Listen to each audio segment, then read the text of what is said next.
এবারও গোটা রাজ্যের পাশাপাশি তপন শ্রী শ্রী রাধা গোবিন্দ মন্দিরে অনুষ্ঠিত হল রথযাত্রা উৎসব। এদিন রথের দড়ি টানতে মন্দিরে ভিড় জমিয়েছে দূর দূরান্তের ভক্তরা। পাশাপাশি মন্দির প্রাঙ্গণে বসেছে বিশাল মেলা। রথযাত্রা উপলক্ষে তপন রাধা গোবিন্দ মন্দিরকে সাজিয়ে তোলা হয়েছে নতুন করে।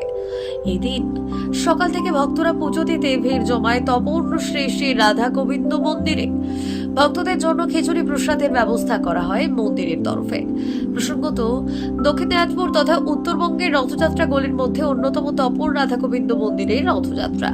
প্রতি বছর রথযাত্রায় বালুরঘাট, কুমারগঞ্জ, গঙ্গারামপুর, বংশীহারি, কুশমন্ডি, মালদা, শিলিগুড়ি সহ রাজ্যের বিভিন্ন প্রান্তের ভক্তরা আসেন তপন রাধা গোবিন্দ মন্দিরে। আর প্রতি বছর লাখ লাখ ভক্তের সমাগমে সাড়ম্বরে রথযাত্রা পালিত হয় তপন রাধা গোবিন্দ মন্দিরে।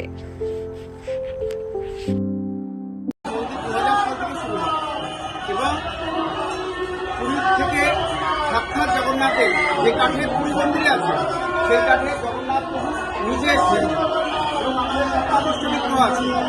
এবং এই কাঠ আর পুরী মন্দিরের কাঠ একই কাঠ।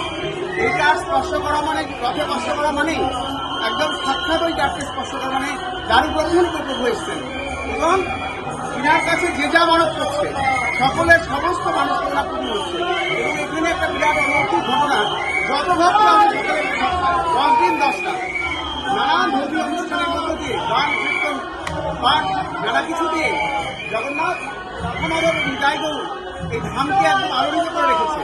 এত বড় ধাম উত্তরবঙ্গ কেন, দক্ষিণবঙ্গে দ্বিতীয়। তাই আমরা চাইছি লাখো লাখো লোকের ভিড় জনসমুদ্র সামলাতে পারছে না। এই অবস্থায় আমরা চাই আরো ভক্ত আসুক, আরো ভক্ত আনন্দ করুক, সকলের জয় হোক, সকলের কল্যাণ। জগন্নাথ প্রভু যিনি জগতের নাথ, জগন্নাথের এটা মহিমা। আমরা যত দিন যাচ্ছে দক্ষিণ দিনাজপুর তথা উত্তর দিনাজপুর, মালদা ডিস্ট্রিক্ট, কলকাতা, বিহার, এমনকি বাংলাদেশেরও ভক্তরা আমাদের সঙ্গে যোগাযোগ করছে আমাদের এই শ্রীবৃদ্ধির কথা জানতে পেরে।